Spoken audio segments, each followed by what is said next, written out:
Chemistry मंथन में आप सबका स्वागत है। आज हम टॉपिक पढ़ रहे हैं BSc part second year organic chemistry unit number first electromagnetic spectrum. ठीक है बेटा जी, electromagnetic spectrum unit number first दे रखा है, इसमें पढ़ना है हमें इलेक्ट्रोमैग्नेटिक स्पेक्ट्रम। देखिएगा क्या होती है स्पेक्ट्रम से पहले हमें पढ़ना पड़ेगा स्पेक्ट्रोस्कोपी क्या होती है। स्पेक्ट्रोस्कोपी किसे कहते हैं? ठीक है, क्या होती है स्पेक्ट्रोस्कोपी?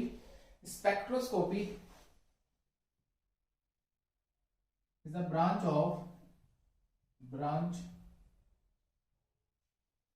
स्पेक्ट्रोस्कोपी क्या होती है? एक ब्रांच होती है, शाखा है,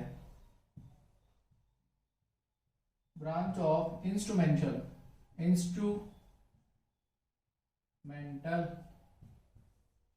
उपकरण शाखा है, ब्रांच ऑफ इंस्ट्रूमेंटल टेक्निक। उपकरण एक उपकरण शाखा है, उपकरण। ठीक है, स्पेक्ट्रोस्कोपी क्या होती है? इंस्ट्रूमेंटल टेक्निक होती है ना, इंस्ट्रूमेंटल टेक्निक। इसके आधार पर करते क्या है? इस स्पेक्ट्रोस्कोपी के आधार पर करते क्या है? इनऑर्गेनिक एंड ऑर्गेनिक जो कंपाउंड होते हैं, इनऑर्गेनिक एंड ऑर्गेनिक कंपाउंड की स्ट्रक्चर का डिटरमिनेशन किया जाता है। ठीक है, कार्बनिक तथा कार्बनिक यौगिकों की संरचना का निर्धारण स्पेक्ट्रोस्कोपी के आधार पर किया जाता है। कैसे किया जाता है वो देखिएगा। इनऑर्गेनिक तथा ऑर्गेनिक कंपाउंड की स्ट्रक्चर का डिटरमिनेशन किया जाता है स्पेक्ट्रोस्कोपी के आधार पर। होता क्या है इसके अंदर? स्पेक्ट्रोस्कोपी के अंदर इलेक्ट्रोमैग्नेटिक रेडिएशंस होते हैं, उनकी इंटरेक्शंस विद्युत चुंबकीय विकिरणों की अंतरक्रिया किसी पदार्थ के साथ करवाते हैं। तो इंटरेक्शन होने के पश्चात उसमें क्या परिवर्तन आते हैं, ठीक है, उसमें क्या चेंजेस आते हैं, उन चेंजेस के आधार पर उसकी स्ट्रक्चर का डिटरमिनेशन किया जाता है। क्या होता है स्पेक्ट्रोस्कोपी? हम बात कर चुके। स्पेक्ट्रोस्कोपी के अंदर क्या होता है? इलेक्ट्रोमैग्नेटिक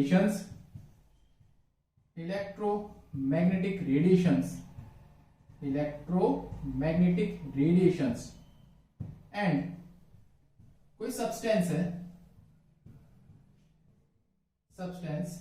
इलेक्ट्रोमैग्नेटिक रेडिएशन तथा पदार्थ के मध्य इंटरेक्शंस के मध्य क्या होता है? इंटरेक्शन होता है, अंतरक्रिया होती है। विद्युत चुंबकीय विकिरणों तथा पदार्थों के मध्य अंतरक्रिया का अध्ययन स्पेक्ट्रोस्कोपी के अंतर्गत किया जाता है। इस स्पेक्ट्रोस्कोपी के अंतर्गत पदार्थ द्वारा विद्युत चुंबकीय विकिरणों का अवशोषण किया जाता है, जिसके फलस्वरूप एक बैंड प्राप्त होता है। उस बैंड इनके फलस्वरूप एक क्या बैंड प्राप्त होता है? एब्जॉर्प्शन बैंड प्राप्त होता है। बैंड, तो जो बैंड सारे प्राप्त होते हैं उनको क्या कहा जाता है? स्पेक्ट्रम। उनको क्या कहते हैं? स्पेक्ट्रम। ठीक है, उन्हें हम क्या कहते हैं? स्पेक्ट्रम कहते हैं। तो स्पेक्ट्रोस्कोपी के अंतर्गत हम विद्युत चुंबकीय विकिरणों तथा पदार्थों के मध्य अंतरक्रिया का क्या करते हैं? अध्ययन करते हैं। ठीक है, तो विद्युत चुंबकीय रेडिएशन के एब्जॉर्प्शन से फलस्वरूप अवशोषण बैंड प्राप्त होते हैं। ये जो बैंड प्राप्त होते हैं अवशोषण बैंड, इन्हें क्या कहा जाता है बेटा जी? स्पेक्ट्रम कहा जाता है, स्पेक्ट्रम। ठीक है, हमारे यहां पर हमें अब देखिएगा नेक्स्ट टॉपिक पढ़ना है इलेक्ट्रोमैग्नेटिक रेडिएशंस। विद्युत चुंबकीय विकिरण क्या होती है? विद्युत चुंबकीय विकिरण, इलेक्ट्रोमैग्नेटिक रेडिएशन की डेफिनेशन पढ़नी है। इलेक्ट्रोमैग्नेटिक रेडिएशंस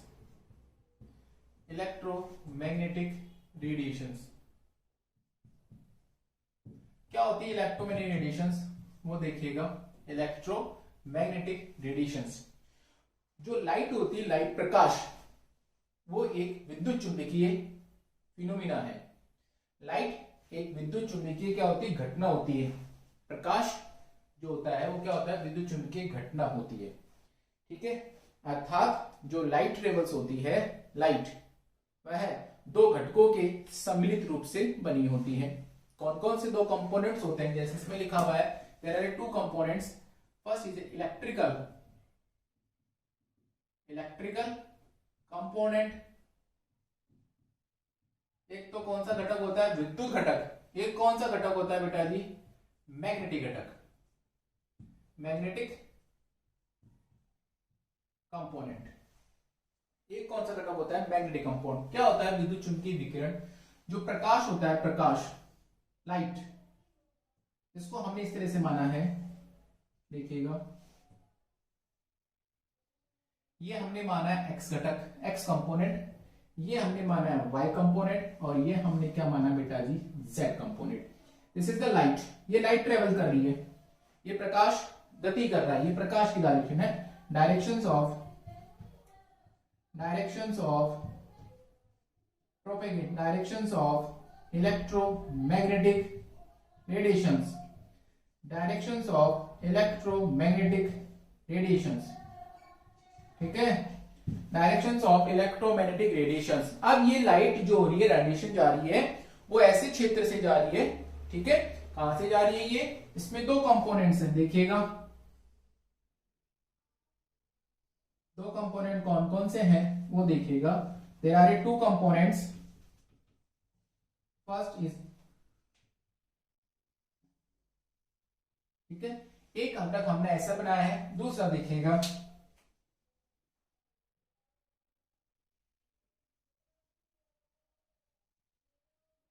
देखिएगा, एक को आप लोगों ने ऐसे मान लिया,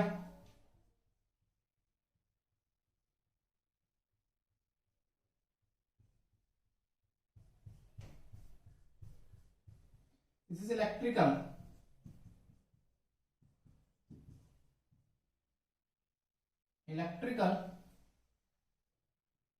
component,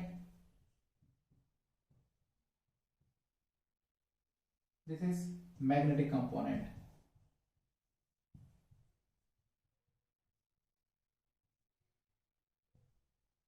एक तो विद्युत घटक माना है, एक हमने क्या माना है, चुंबकीय घटक माना है, ठीक है, ठीक है, इस तरह का घटक माना है। मतलब ये रेडिएशन जा रही है, इसमें से ये रेडिएशन जा रही है आप लोगों के, ये रेडिएशन यहां से प्रवाहित हो रही है जी, ठीक है।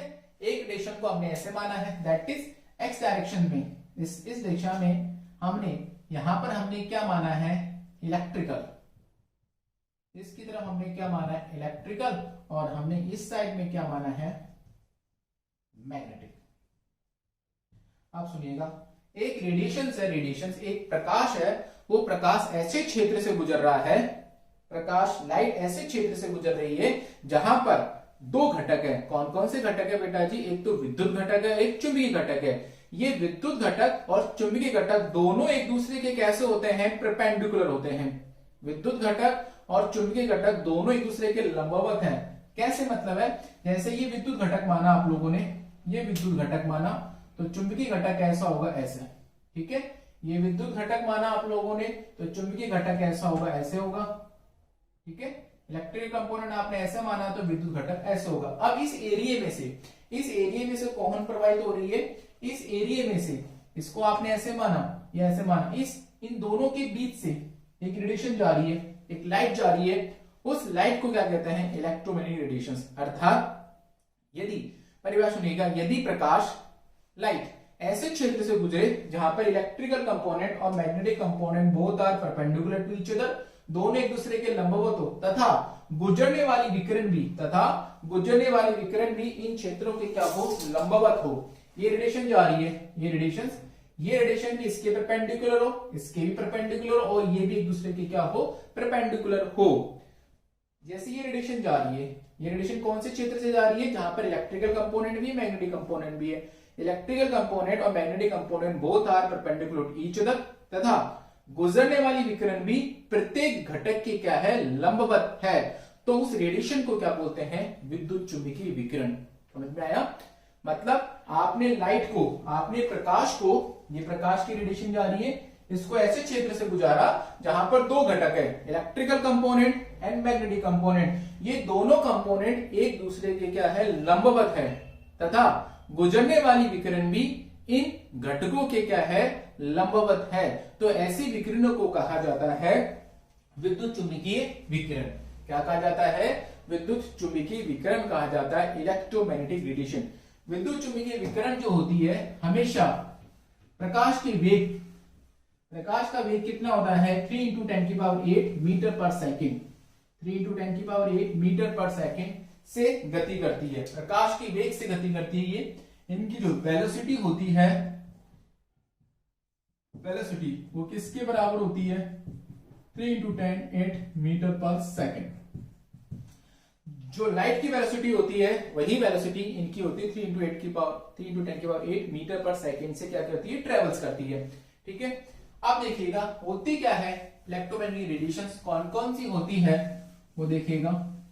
इलेक्ट्रोमैग्नेटिक रेडिएशंस क्या होती है, देखिए यदि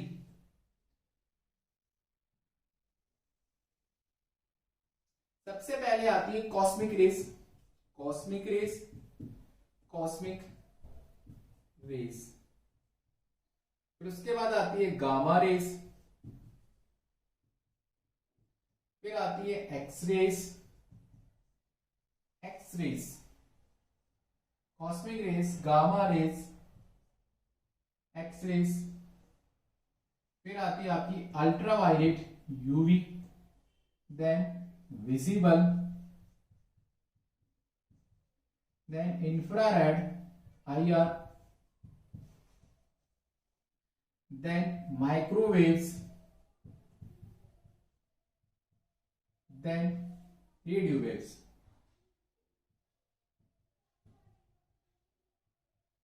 रेडियो वेव्स, ठीक है। Ultraviolet and visible spectroscopy,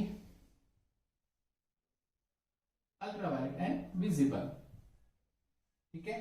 cosmic rays, gamma rays, X rays, ultraviolet and visible, IR, microwaves and radio waves, ठीक है बेटा जी।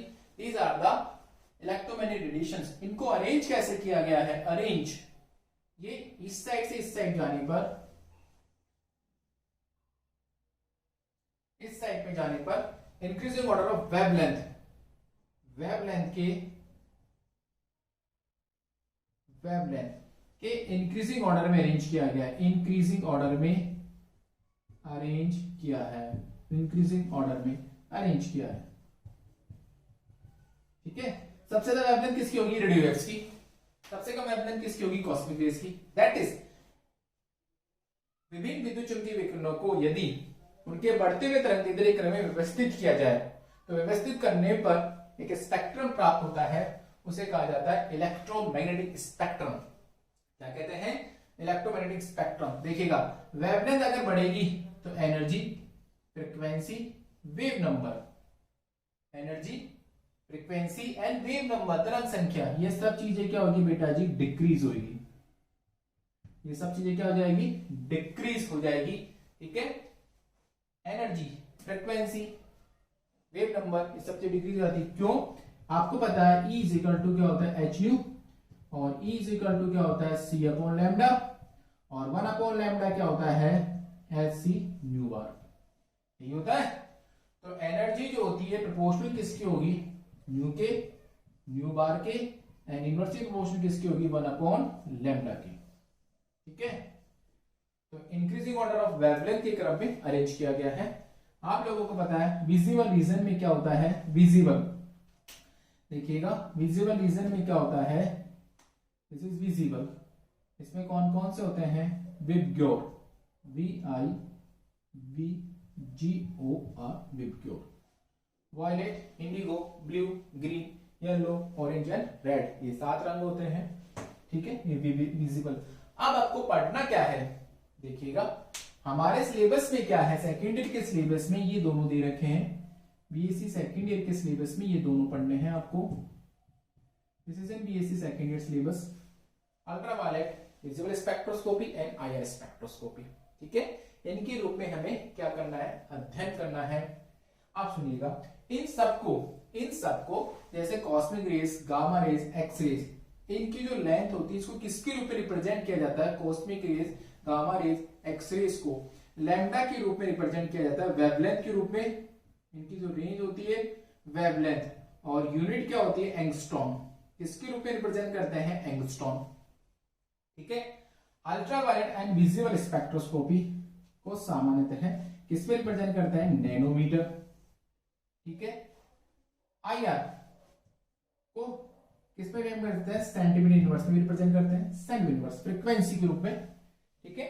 और सॉरी वेव नंबर, और इसको प्रेजेंट करते हैं साइकिल पर सेकंड फ्रीक्वेंसी और साइकिल पर सेकंड के रूप में रिप्रेजेंट किया जाता है। तो दिस आर द, ये सब वेवलेंथ के क्रम में लिखे गए। हमें क्या पढ़ना है, हमें पढ़ना है अल्ट्रावायलेट एंड विजिबल स्पेक्ट्रोस्कोपी। हमारा अध्ययन है अल्ट्रावायलेट एंड विजिबल स्पेक्ट्रोस्कोपी का। देखिएगा,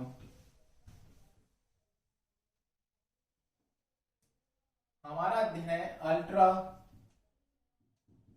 violet and visible spectroscopy. Visible spectroscopy, ultraviolet and visible spectroscopy, इसके बारे में आपको अध्ययन करना है। पराबैंगनी तरह से स्पेक्ट्रोस्कोपी, यह एक प्रकार की एब्जॉर्प्शन स्पेक्ट्रोस्कोपी, एब्जॉर्प्शन कैसी स्पेक्ट्रोस्कोपी है, एब्जॉर्प्शन स्पेक्ट्रोस्कोपी है।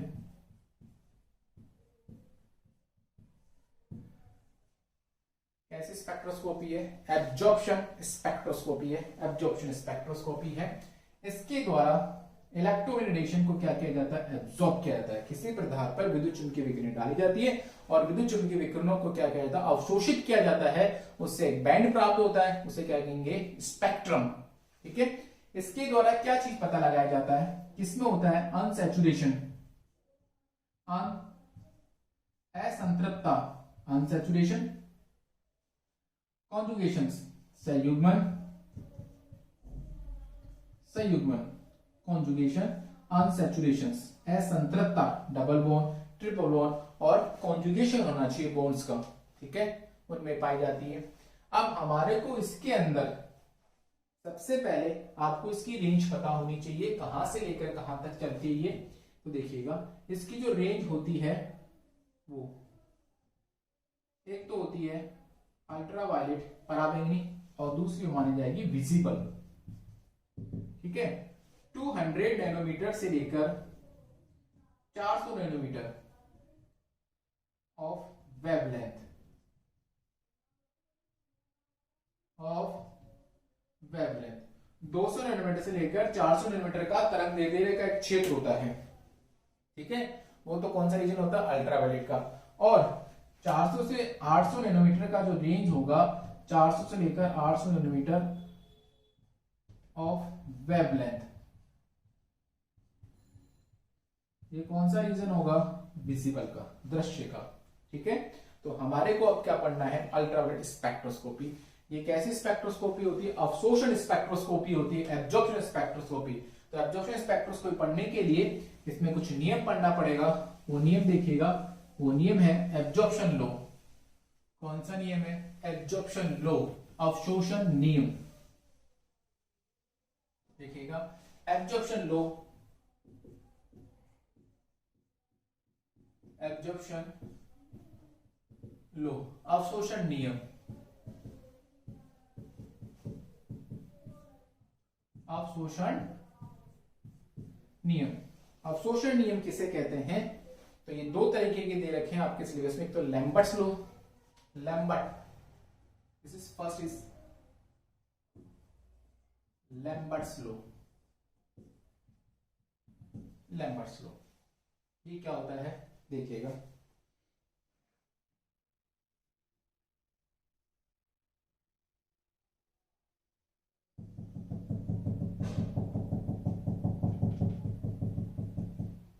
इस पर आपने एडिशनल, इसको बोलते हैं homogeneous, homogeneous absorbing medium, homogeneous absorbing medium. समांगी अवशोषक माध्यम है, समांगी अवशोषक माध्यम।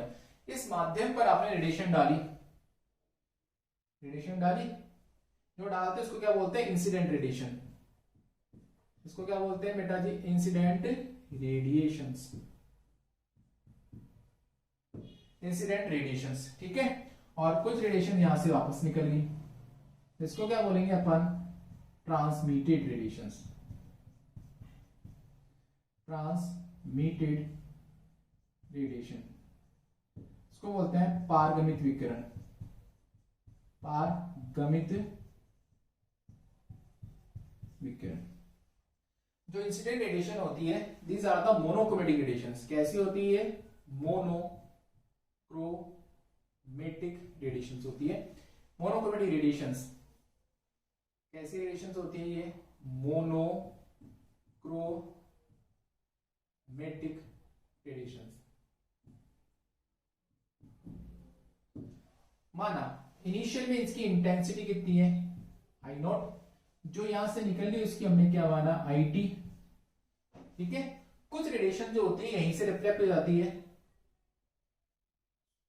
100 में से कोई 1% रेडिएशन कहां से रिफ्लेक्ट हो जाती है? इसको बोलते हैं रिफ्लेक्टेड रेडिएशंस। Reflected radiations. ठीक है बेटा जी। और कुछ रेडिएशन इसके द्वारा क्या हो जाती है? एब्जॉर्ब हो जाती है। कुछ रेडिएशन इसके द्वारा क्या हो जाएगी? एब्जॉर्ब। जो रेडिएशन इस सब्सटेंस के द्वारा एब्जॉर्ब होती है उसको बोलते हैं एब्जॉर्ब रेडिएशंस। ठीक है। This is a homogeneous absorbing medium. ये जो मीडियम है इसकी मोटाई हमने माना x बराबर 0 से लेकर कितना? x बराबर a सेंटीमीटर। इसकी जो विड्थ हमने मानी ना बेटा, कितने विड्थ का है? a सेंटीमीटर का है। कोई सामान्य अवशोषक माध्यम है, उस माध्यम की विड्थ कितनी मानी है? 0 से लेकर a सेंटीमीटर कितनी मानी है। उस पर कोई रेडिएशन डालते हैं। कौन सी radiation? Monochromatic radiation. Monochromatic radiation का मतलब होता है ऐसी विकिरण जिनकी तरंग दैर्ध्य का मान 1 हो।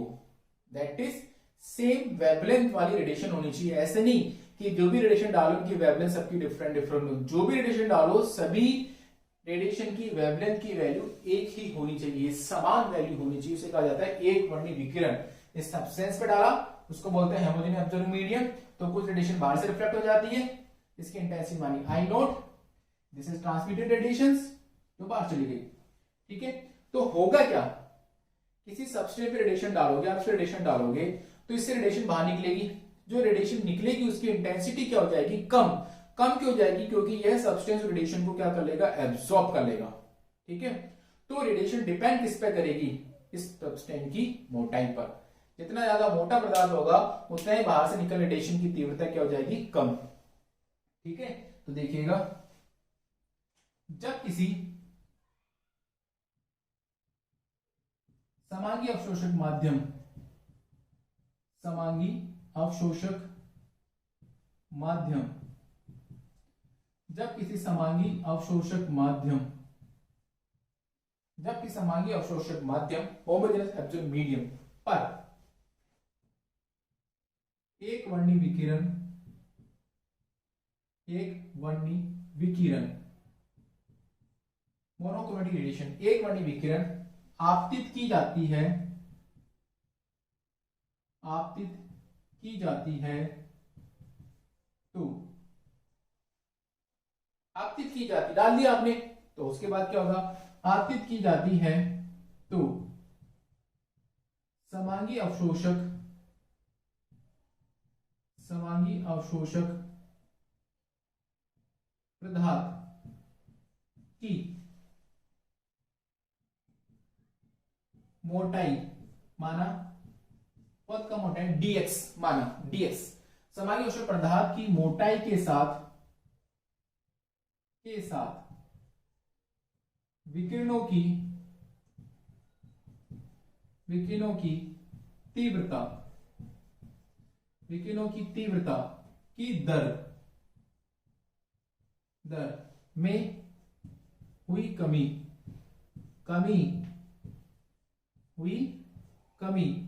इसको लिखते हैं -di/dx, -di/dx। विकिरणों की तीव्रता की दर में हुई कमी आपतित विकिरणों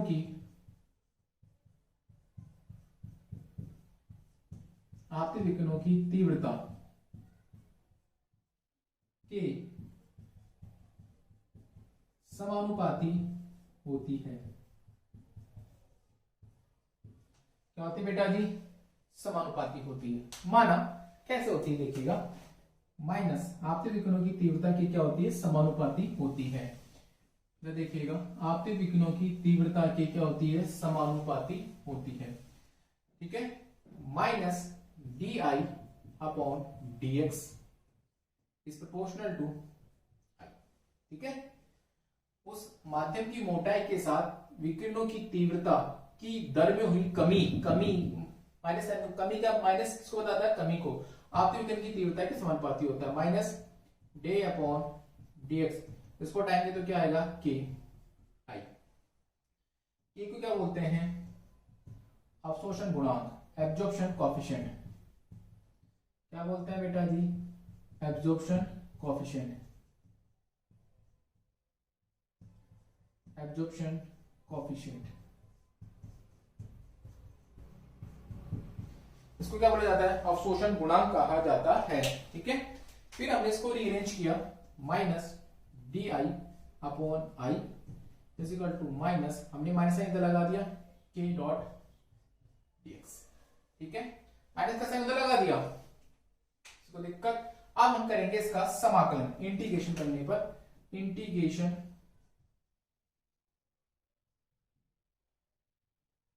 करेंगे बाय यूजिंग लिमिट।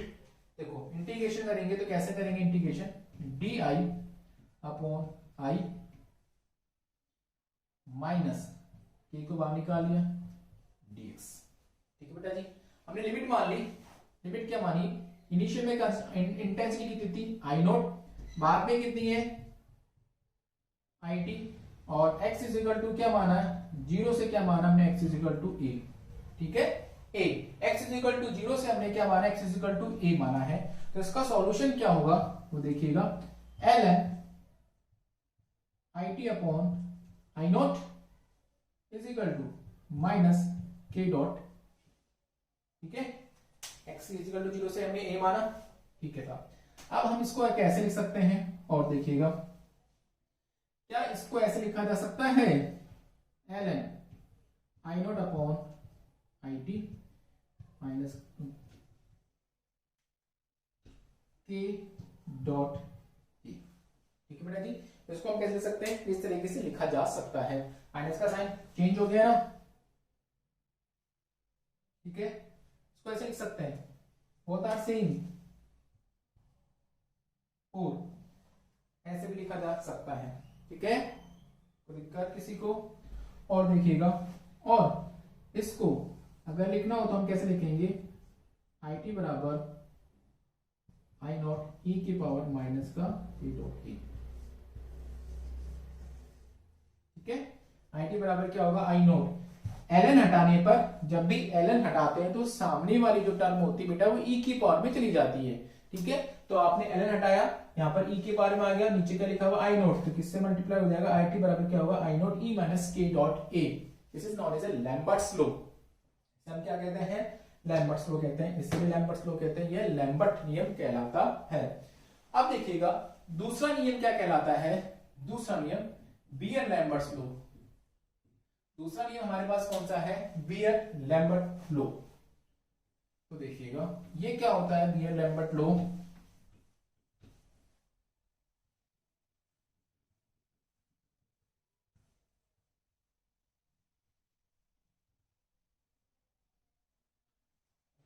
सेम आपने क्या किया, रेडिएशन डाली, एक बड़ी विकिरण किसमें डाली, समांगी अवशोष पदार्थ के तनु विलयन। अब यहाँ विलयन आ चुका है तो विलयन पे डाली, तो विलयन पे डालेंगे तो तीव्रता में कमी होगी, तो कमी किस पे डिपेंड करती है, यहाँ पर उस माध्यम की मोटाई के साथ साथ उस विलयन की सांद्रता के भी समानुपाती होती है।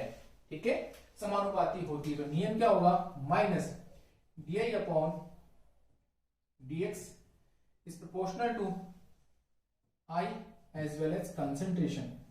कंसेंट C का मतलब है concentration of absorbing solutions। Concentration of absorbing solution, जो समांगी अवशोषण पदार्थ लिया है उसका क्या, सांद्रता। तो सेम कैसे लिखा जा सकता है, D I upon I is equal to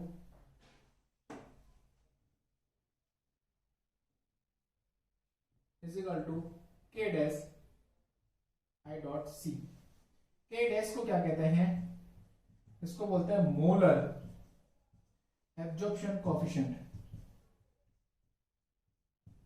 molar absorption coefficient क्या कहा जाता है बेटा जी, इसको कहा जाता है मोलर एब्जॉर्प्शन कोएफिशिएंट, मोलर अवशोषण गुणांक कहते हैं। ठीक है, और कैसे लिखा जा सकता है इसको, minus d upon I is equal to के dash d x dot c. सकते हैं इसे, माइनस का साइन इधर लगा हुआ है, हमने कहा लगा दिया इस साइड में।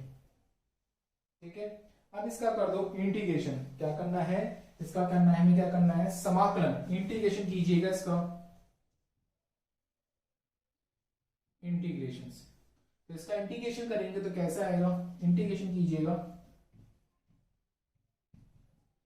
वही i is equal to I naught से लेकर i इज इक्वल टू क्या हो जाएगा आई टी, माइनस के बाहर निकाल लिया, कंसेंट्रेशन को बाहर निकाल लिया, क्या लिखा है dx, वही x इज इक्वल टू 0 से लेकर x is equal to a centimetre, ये लिख लिया। सॉल्व करोगे तो क्या सॉल्यूशन आएगा, ln I T upon I note minus K dash see that T.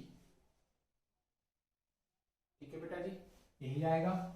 और अभी थोड़ी देर पहले हमने लिखा था आई टी अपॉन आई नोट, इसको हटाएंगे तो सामने इसको कितनी जाएगी, एक्सपोनेंशियल ई डॉट के डॉट सी ए, और कह सकते हैं आई टी बराबर क्या लिख सकते हैं, I naught E minus K dot C dot ए।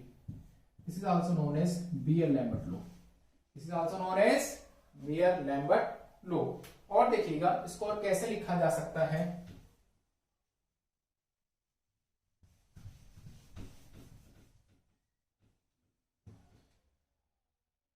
इस इक्वेशन को क्या हम ऐसे लिख सकते हैं, 2.303 log base 10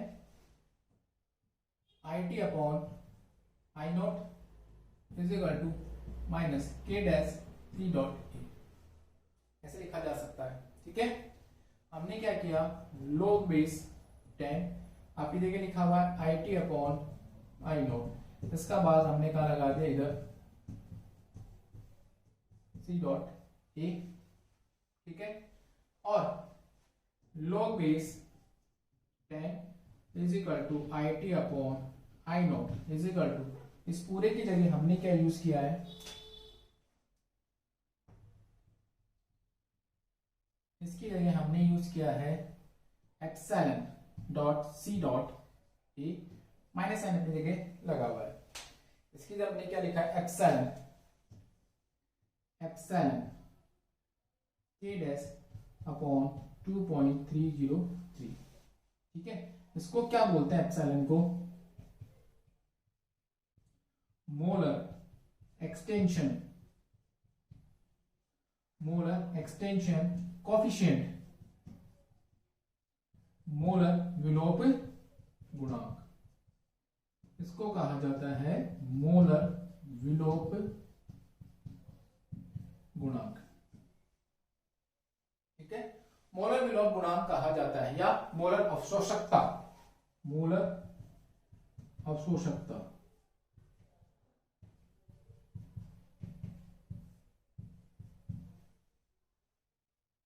ठीक है, मोलर अवशोषकता, मोलर विलोप गुणांक कहते हैं। ठीक है बेटा जी, तो और इसको कैसे लिखा जा सकता है, क्या इसको हम ऐसे लिख सकते हैं, epsilon dot C dot A, देखो चेंज हो गया है, ऊपर लेके आ गए तो साइन चेंज हो जाएगा प्लस में, इसकी जगह एक नया सिंबल लेते हैं, इसको डॉट करते हैं ए से, a is equal to epsilon dot C dot a, a को बोला जाता है अवशोषणांक, एब्जॉर्बेंस, ए को क्या लिखते हैं अपन, ए इज इक्वल टू क्या होता है, log I not upon I T, इसको क्या बोलते हैं बेटा जी, इसको बोला जाता है एब्जॉर्बेंस, अवशोषणांक, अवशोषणांक कहा जाता है। ठीक है, एब्जॉर्बेंस कहते हैं log I naught upon IT, this is also known as Beer-Lambert law, A is equal to epsilon C dot A, इसे क्या कहते हैं, एब्जॉर्बेंस कहते हैं। ठीक है, this is known as a Beer Lambert law, और इससे हमने पहले क्या पढ़ा था, लैम्बर्ट लॉ। अब देखिएगा यहां कुछ आपको डेफिनेशंस निकालनी है,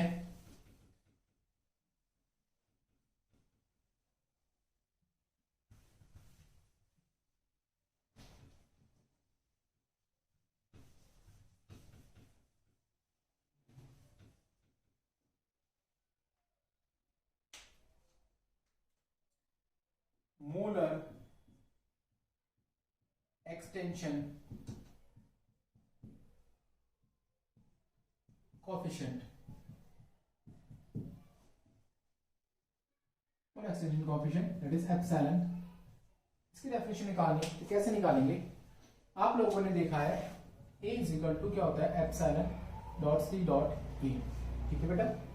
जो सॉल्यूशन लिया है ना, solution homogeneous absorbing solution, homogeneous absorbing solution, उसकी जो कंसेंट्रेशन मानी आपने वो कितनी मानी? 1 ग्राम पर ml, 1 ग्राम पर ml, ठीक है। और जो रेडिएशंस उस सॉल्यूशन में ट्रेवल कर रही है, उसकी डिस्टेंस a, दूरी, डिस्टेंस कितनी मानी है आपने? a बराबर कितना माना? 1 सेंटीमीटर। समझ में आ रहा है? आप लोगों ने वो रेडिएशन उसमें कितना ट्रेवल कर रही है माना 1 सेंटीमीटर, तो a इक्वल टू क्या हो जाएगा? एप्सिलॉन, ठीक है। अर्थात यदि किसी समांगी अवशोषक विलयन जिसकी सांद्रता कितनी हो 1 ग्राम पर ml हो तथा उस विलयन में मोनोक्रोमेटिक रेडिएशन 1 सेंटीमीटर की दूरी तय करे तो उस समांगी अवशोषण विलयन का अवशोषणांक मोलर विलोप गुणांक के बराबर होता है, ठीक है। मोलर विलोप गुणांक एक प्रोपोर्शनल समानुपाती स्थिरांक होता है, समानुपाती होती है।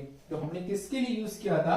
ये किसके लिए यूज किया था? एप्सिलॉन इक्वल टू क्या लिखा था? k डैश अपॉन 2.303, ठीक है। This is known as a molar extension coefficient. बात सुनिएगा, कोई विलयन है, उसकी सांद्रता 1 ग्राम पर ml दे रखी है, उसमें आप 1 1D विकिरण गुजार रहे हो, तो जो विकिरण है वो 1 सेंटीमीटर की दूरी ट्रेवल करती है, विलयन की सांद्रता 1 ग्राम पर ml है, तो उस विलयन का जो अवशोषणांक होता है उसे ही मोलर विलोप गुणांक कहा जाता है।